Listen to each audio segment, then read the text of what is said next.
I'm going to talk about one final thing I saw in the newspaper this past week. And it's basically everything's in the paper that you need to know is all in there. This is in The Economist magazine. There's been a story out there for a couple of years. We've been covering it. We've taken a lot of heat from it. And as a matter of fact, my Wikipedia page has been taken down for a year because of this. We made a film called Keiser. No, it's called Market Manipulation. And it was all about various ways. This was like 5 years ago. It's all about different ways banks and brokers commit fraud and market manipulation. And I mentioned in that film naked short selling. Naked short selling. And this is a very contentious notion on Wall Street and in the world of finance that if it exists, if it even exists. So it turns out that this was just revealed. Goldman Sachs was involved in a case where they were being sued by a company called Overstock.com for naked short selling. And what naked short selling is all about is, let me explain, how it works. You see, in a typical stock transaction, I might borrow money to buy a stock. And 6 months later, if the price is higher, I'll sell it, and I return the money I borrowed, and I made some money. Right? That's a pretty standard buy of a stock. You're borrowing money, you buy some stock on margin when you borrow money. So in a short sale, you don't borrow money, you borrow the stock. You borrow the stock, and you sell the stock, and you take the money that you sold the stock for, and you put it in your account, your margin account. And then 6 months later, you hope that the price will be lower. And the money that you have in your account now, you buy that stock back at the lower price, and you return the stock. And you keep the profit. That's a profit because you buy it back at a lower price. So that's a short sale. And there's nothing wrong with that. It's a perfectly legitimate transaction. It provides balance to people who are buying stock on margin, or leveraged buyers. These are leveraged sellers.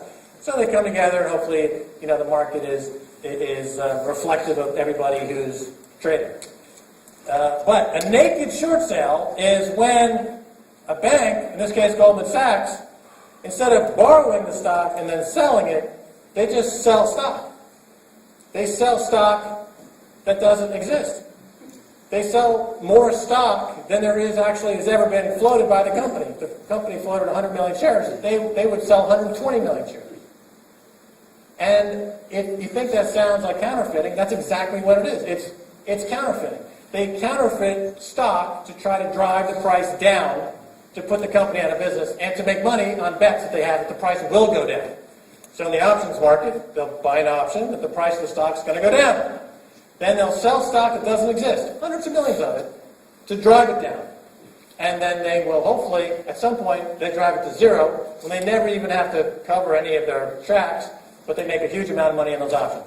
So it's a naked short sale, and people do it. I know about it. I've been on Wall Street many years. I'm no stranger to this, but nobody would admit it.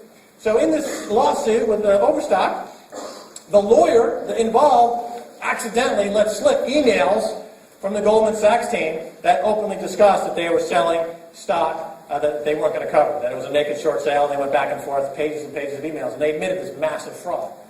And this was on page 27 of the Economist magazine, and they won't get in trouble, maybe they'll pay a fine, but it's counterfeiting. And, counterfeiting, obviously, if you have an economy that's based entirely on paper and not on gold and silver, if you have somebody counterfeiting stock, it degrades the economy. But I can tell you for a fact, this goes on in the option market, goes on in the stock market, goes on in the bond market, goes on in the currency market, goes on in the derivative market. Most of it is counterfeiting. Most of it is just selling stuff that doesn't exist and trying to work it out in the back end somehow. The most important person in any brokerage office is called the compliance person. That's the guy who sits in all these offices. His job is to make sure that traders obey the rules and are compliant with the rules. At Christmas time, there's basically the order in which you give Christmas bonuses. Compliance officer is number 1, and the sales manager is number 2. Because the sales manager is the guy who controls all those hot IPOs, like with Facebook. And you want to get as much of that as possible to make as much money as quickly as you can, even though it's another Ponzi scheme. But you give your most Christmas bonus to the compliance officer because he's the guy who signs off on all those fraudulent deals. So once he signs off, then it's no longer your problem, it's the firm's problem. And by the way, if anyone sues, they go to binding arbitration, as per the requirements you signed off when you opened the account to begin with. And that goes to an arbitration board made up of, bankers and brokers. How many people win those cases? Less than 1%. So as people told me in the business when I was working there, don't worry about breaking laws. We got lawyers. And unless you're at least got one lawsuit against you, you weren't showing enough initiative.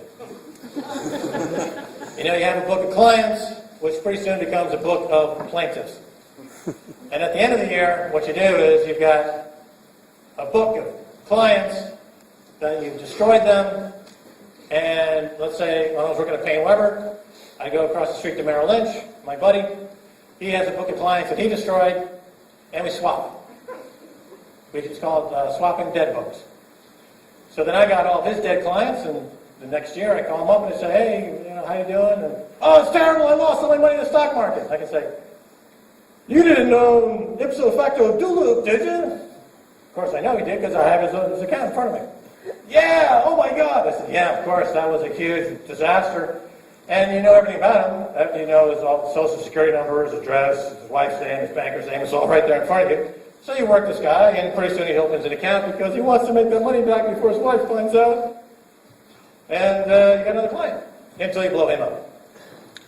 And that's pretty much the way the business is done. On the institutional level, it's done with guys who run pension funds. So, Goldman Sachs, JP Morgan, or the people who run Greece, the people who run Italy, the people who run Ireland, they get calls from brokers all the time with the same thing. But instead of selling, 1,000 shares of some over-the-counter wonder stock, it's, why don't you buy $100 million of this credit default swap? Montgomery County, bankrupt. Parts of, the Norwegian fishing villages, bankrupt. Because some guy in Wall Street sold them 200, 300, 400 million worth of a credit default swap that is a piece of shit. That has no value, it has no economic underlying value. It's just a sales pitch from some guy who's trying to make a buck. And some jerk at the other end of the phone doesn't know what he's talking about. Like, well, it sounds good. You make a quick buck. Now they're going bankrupt. Now entire countries are going bankrupt.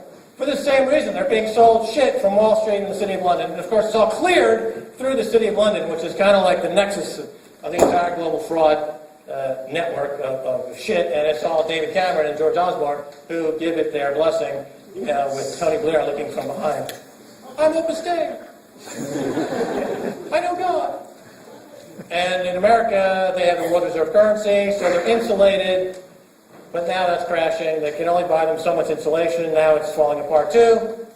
And I'll leave you at this point and say, in my opinion, I feel that they stole our money, and I want to steal it back. And the way I'm doing it is I'm buying gold and silver. I've been doing it for 10 years. The price is up 5, 6, 700%, but it's got another 5, 6, 700% to go on the upside. As all these fiat currencies crash, as all the paper money crashes, all the Ponzi schemes crash, the only thing out there that's money that has no counterparty risk, that has held its value for 5,000 years, is gold and silver.